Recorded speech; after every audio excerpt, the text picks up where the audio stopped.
Corin Dastrel was the kind of man no one noticed. Soft-spoken, neatly dressed, always polite. Lira Melvane thought she was renting her upstairs room to a quiet writer in need of peace. But behind his calm smile and late-night typing sessions, Corin was writing a story no one could read, one soaked in secrets, obsession and blood. By the time Lira discovered the truth, she wasn't just his landlady. She was his next chapter. In the quiet town of Halston Ridge, the days passed like clockwork. The streets were lined with identical houses and trimmed hedges, and the biggest excitement most residents experienced was a new flavour at the local bakery. People here lived slow, cautious lives, untouched by the chaos of the outside world. It was the kind of place where front doors were rarely locked, and neighbours exchanged holiday cookies without suspicion. For 34-year-old Lira Melvane, this simplicity was exactly what she craved, after leaving behind a stressful life in the city. She had inherited her grandmother's house, a spacious two-story home tucked away near the woods. The silence was comforting until it wasn't. When Lira decided to rent out the upper floor of her house to earn some extra income, she thought it would be a temporary arrangement, a few months, maybe a year. She placed a simple ad online, offering a furnished room with private access, and within 2 days someone responded. The message was brief and formal. The man said his name was Corin Dastrel, and he was looking for a quiet place to work on his novel. He preferred privacy, didn't need much, and could pay the full amount in cash, no questions asked. Something about the message felt clinical, like it had been copied and pasted. But Lira shrugged off her hesitation. She needed the money more than she needed perfection. Corin arrived with a single suitcase and a laptop bag. He was in his late 30s, tall and slender, with slicked-back dark hair and pale grey eyes that rarely blinked. He wore plain clothes and spoke in soft, measured tones. There was nothing outwardly threatening about him, yet nothing welcoming either. He didn't smile much, but he wasn't rude. When Lira offered him tea, he declined. When she gave him the house key, he took it without a word. Over the next few days, he settled into his new space, rarely emerging from the upstairs floor. At first, Lira found it easy to forget he was even there. She only heard him late at night, slow footsteps pacing the room above her, the faint creak of old floorboards shifting under weight. Occasionally, she heard him typing rapidly, stopping abruptly, and then starting again. One night, she heard what sounded like heavy objects being dragged across the floor. Another night, a strange thudding sound, muffled but rhythmic, kept her awake for hours. She assumed he was moving furniture, or maybe doing some kind of bizarre writing ritual. After all, writers were known to be eccentric. She tried to make small talk with him a few times in passing, but Corin always kept the conversation short. He never mentioned his book or shared what he was working on. When she asked about his past, he gave vague responses. He claimed he moved around a lot and didn't stay in one place for too long. Lira took that as another sign of an artistic soul. Still, something about him made her uncomfortable. She told herself it was just the adjustment of sharing space with a stranger. As the weeks passed, Corin's behaviour grew even more unusual. He never took out the trash. He didn't check the mailbox.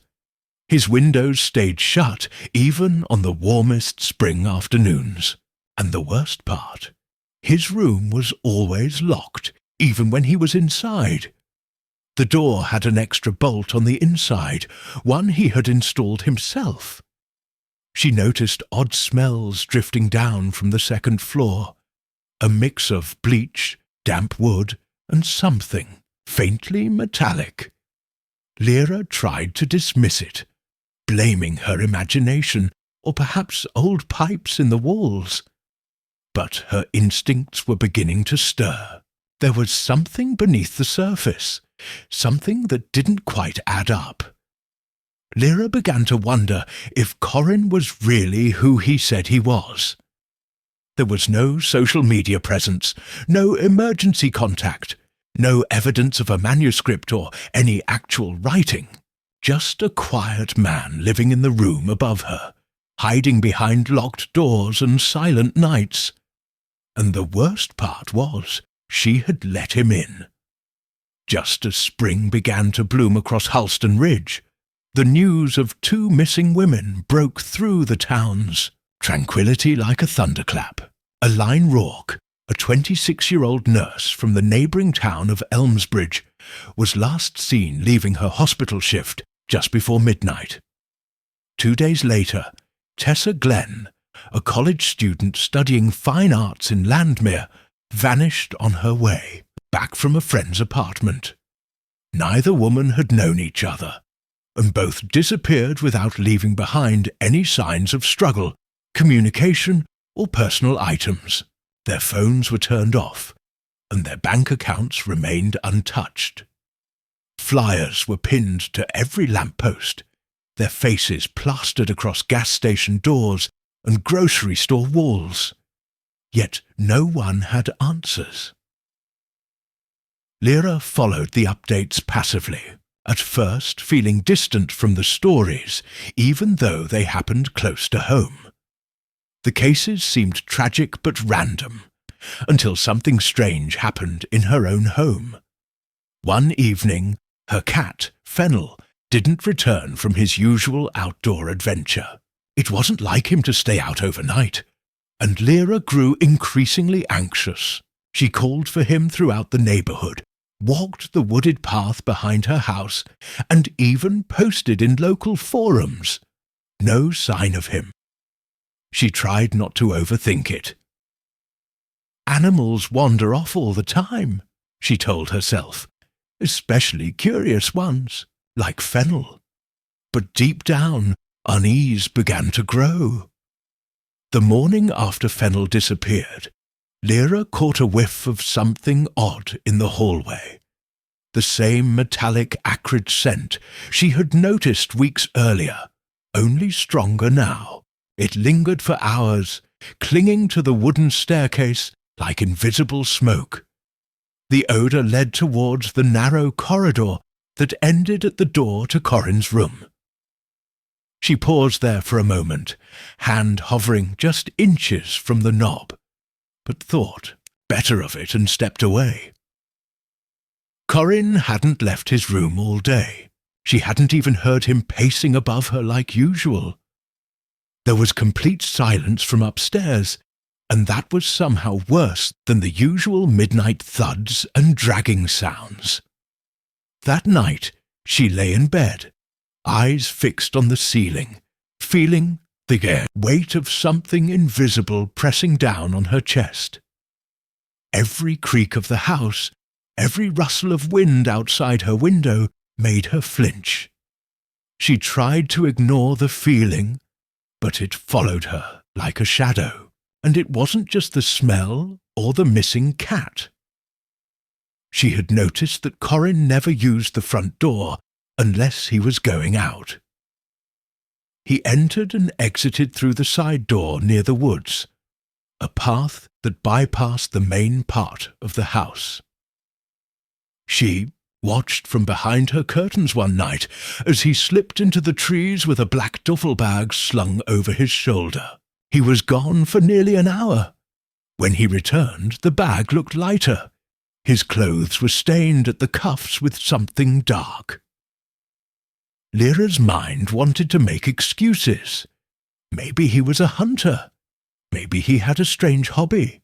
Maybe she was being paranoid, but the coincidences kept piling up like stones in her gut. She began to replay every moment since he arrived. The locked doors, the silence, the unsettling glances, the strange smells. And now, her missing cat. She couldn't deny it any longer. There was something deeply wrong. Still, she didn't tell anyone. What would she even say? That she had a bad feeling about her tenant? That she thought a quiet, rent-paying man upstairs might be connected to a pair of missing women? The idea seemed ludicrous on the surface, and Lira didn't want to seem hysterical, but her gut wouldn't let her rest. She began reading more about Aline and Tessa, digging into old articles and police reports. One detail stood out. Both women were known to be friendly, trusting, and quick to offer help to strangers, just like Lira. She started locking her bedroom door at night, a habit she had never needed before. She moved kitchen knives into her nightstand drawer. She kept her phone charged and close at all times. The house no longer felt like her own. It felt like a trap, one she had unknowingly built by letting Corin in. And still, she hadn't seen what lay beyond his locked door. Whatever he was hiding, she knew it was only a matter of time before it revealed itself. Or worse, before it came for her next. The unease that had been building inside Lira finally reached a point where she could no longer ignore it. She spent nights lying awake, staring at the ceiling, listening for any movement from the floor above. The sounds were irregular now, less pacing and more abrupt thuds, followed by eerie stillness. It was as if Corin knew she was paying attention and had become more careful. The atmosphere in the house had shifted entirely. Even daylight couldn't push away the darkness that seemed to cling to the walls. One afternoon, while cleaning the guest storage closet, Lira came across a small brass key taped to the underside of a shelf. It didn't match anything she recognized. Her mind immediately leapt to Corin's room. She hesitated, holding the key in her palm, heart racing. She had promised herself not to get involved, to avoid confrontation. But now, with the missing, women still unsolved, her cat gone, and that lingering stench in the air, the key felt less like temptation and more like a summons. She waited until Corin left the house late one evening.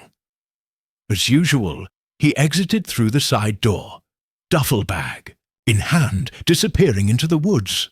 The moment she saw him vanish into the trees, she climbed the staircase, key trembling between her fingers. At the top, the locked door loomed like a warning. Lira slipped the key into the lock and turned it slowly.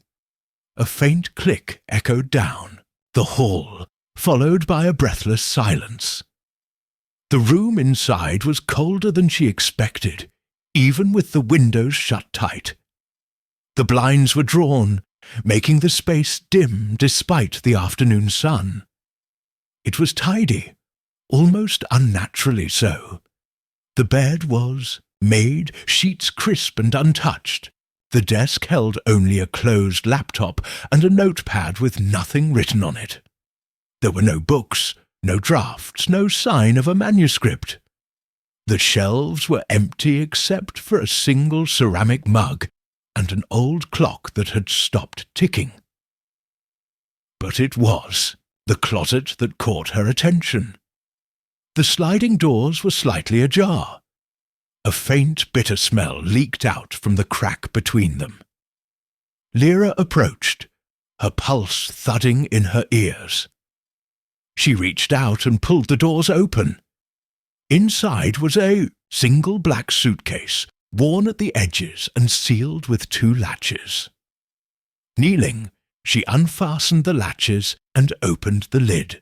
At first glance, it looked like a jumbled pile of women's clothing. Shirts, scarves, and a pair of delicate shoes. The sizes were small. None of the items could possibly belong to Corin. At the bottom of the suitcase, she found a torn envelope containing a driver's license. Her breath caught. It was Aline Rorke's, the woman who vanished a few towns over. Lyra's hands began to shake as she searched further. A bracelet glinted from beneath a scarf. Silver, engraved with the initials TG. Her heart dropped. Tessa Glenn, the college student who vanished days after Aline. There was no longer room for doubt, but that wasn't the worst of it. Inside the suitcase's inner compartment, tucked behind a false panel, were strands of long reddish hair tied, with a ribbon, a small bundle of faded photographs, and a journal with yellowing pages. Lira opened the journal and found pages filled with detailed notes about people. Descriptions, movements, routines. Some names were crossed out. Others were circled, and at the bottom of the most recent entry was her own name, Lira Melvane, underlined twice. She dropped the journal and stumbled back, suddenly aware of how exposed she was, standing in the center of that room. Her knees trembled as she locked. The door behind her ran to her own room and sank to the floor. She was no longer dealing with suspicion. This was evidence, clear, horrifying evidence that the man living upstairs was connected to something much darker than she could have imagined. That night, she didn't sleep. The suitcase haunted her. So did the realization that while she had unlocked his secrets, Corin still had the keys to the rest of the house. He could come back at any moment, and she had no idea what he might do once he realized what she had discovered. The hours after Lyra's discovery passed in a haze of dread. She sat curled on the floor of her bedroom, eyes fixed on the door, ears tuned to every creak and whisper the house made. Her phone was clutched tightly in her hand, but she hadn't called the police yet. She didn't know why. Perhaps part of her was afraid they wouldn't believe her, or worse, that Corin would return before they arrived. Her mind spun with possible outcomes, each darker than the last. She imagined him finding the suitcase, out of place, the closet doors slightly off-center, and realizing she had been in his room. She imagined him standing silently at the foot of her bed in the middle of the night. There was no safety in her own home anymore. At 2:37 a.m., she heard the side door open. The soft squeal of hinges sliced through the quiet. Lira turned off the bedside lamp and held her breath. His footsteps were slow and deliberate, padding up the stairs with the weight of someone who wasn't in a hurry. She knew he was checking to make sure everything was as he left it.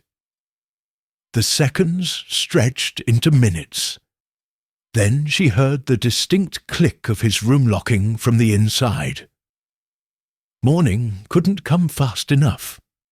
At first light, Lira left the house and drove to a gas station on the edge of town.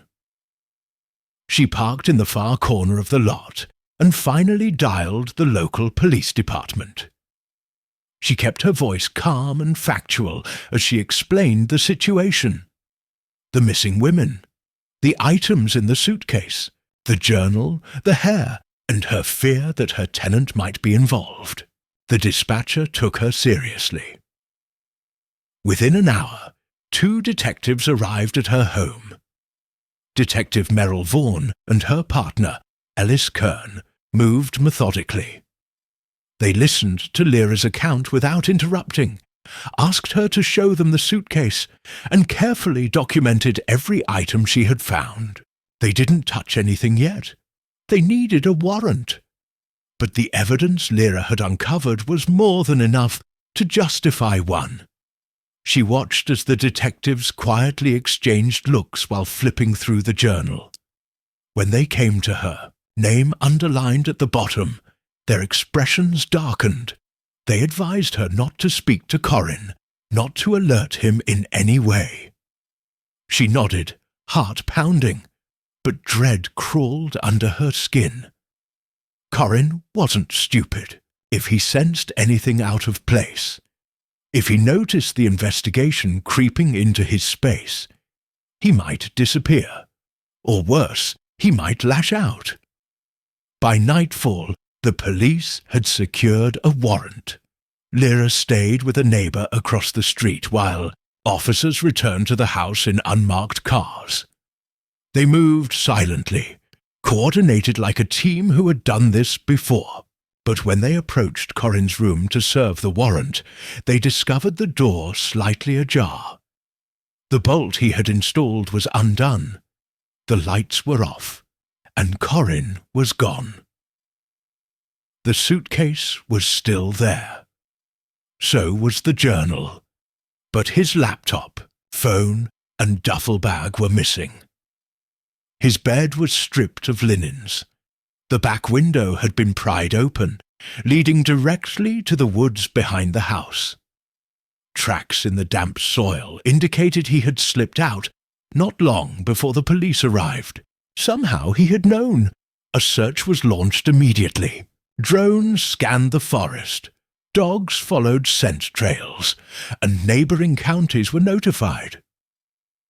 Lira watched the activity from the neighbour's porch, numb and exhausted. Her home had become a crime scene. Her instincts had been right, but the man she feared was now out there, somewhere, aware that he'd been exposed.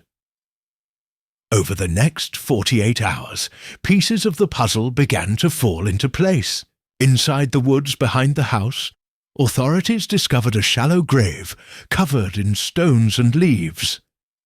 It held the remains of Elaine Rourke, identified by dental records, and a bracelet on her wrist.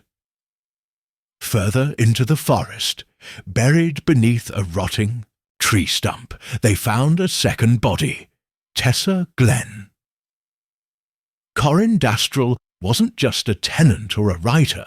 He was a predator who had used the calm, trusting nature of Halston Ridge as his cover. He had walked the same sidewalks, waved to the same neighbours, and lived under Lira's roof, hiding horrors behind a locked door.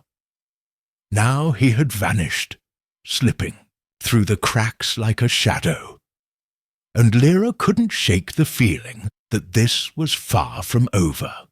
The town of Halston Ridge was never the same after the truth about Corin Dastrel emerged. What once felt like a quiet, safe community had been shattered by the revelation that a killer had lived undetected in their midst. The headlines spread far beyond the town limits, reaching national news. Articles branded him the gentleman predator, due to his calm demeanour and unassuming presence. His crimes were methodical, his behaviour chillingly normal. And now he was gone. For Lira Melvane, the trauma settled into her bones like a permanent frost. Her once cosy house became a museum of fear, every room echoing with memories she wished she didn't have. She no longer slept upstairs. The room Corin had occupied remained sealed, its air stale and untouched. Every creak of the floorboard sent her heart into a sprint. Even with the police presence gradually thinning and the forensic teams finishing their work, the true impact had only begun to unfold. Authorities continued the manhunt for Corin with relentless urgency. Tips poured in from nearby counties and even other states. someone claimed they saw him boarding a freight train in Ohio. Another reported spotting a man matching his description in a remote campground in Idaho. But none of the leads led to a confirmed sighting. It was as if he had vanished into smoke. Investigators feared that he had prepared for this escape all along, perhaps keeping backup identities or hidden resources for exactly such a moment. Lira was assigned a detective liaison for her safety, and a patrol car passed by her home several times a day. But it wasn't enough to quiet the sense of being watched. At night, she sometimes thought she saw movement near the woods, or caught the gleam of eyes in the shadows, though it always disappeared before she could be sure. It could have been animals, or it could have been him. That possibility kept her, lights on through every night. 3 weeks after the bodies were found, another suitcase was discovered in a bus terminal locker 2 towns over. It was identical to the one in Corin's room. Same make, same black exterior. Inside were more women's clothes, a third journal, and personal items belonging to a woman named Mara Eving. She had been missing for over 6 months from a town 4 hours away. Her name hadn't even been linked to the Halston Ridge case. Until now, this new evidence suggested that Corin's crimes spanned far wider than anyone had realized. He hadn't just begun when he moved into Lira's home. He had likely been hunting for years, crossing counties, studying victims, and leaving barely a trace. The journals were chilling in their detail. He treated each entry like research, analyzing his target's routines, vulnerabilities, and responses. He had given Lira the same attention, noting how often she was alone, what time she locked up, and when she left the house each day. The final pages of the journal included chilling notes. "Too curious, observing me, may need to act soon." That line repeated twice, with different dates. If she hadn't found the suitcase when she did, there was no telling what might have happened. In time, Lira moved out of the house. She left, behind most of her belongings, and started fresh in a new town, under a new name. The media attention faded slowly, but the fear remained like a scar. She never stopped checking her rearview mirror, never entered her home without checking all the locks. She avoided woods, basements, and small towns. Corin Dastrel remained at large. Over time, public interest waned, but the case was never closed. His face stayed on wanted posters, in cold case databases, and in the nightmares of those who remembered his crimes. Every now and then, a new theory would surface, a possible sighting, or a mysterious disappearance in another town. Each time, Lira's chest tightened with that old familiar terror. The man who lived beside her, quiet, polite, and deadly, had disappeared into the world. But she knew he wasn't finished. Monsters like Corin didn't simply vanish. They watched, they waited, and sometimes they moved in right next door.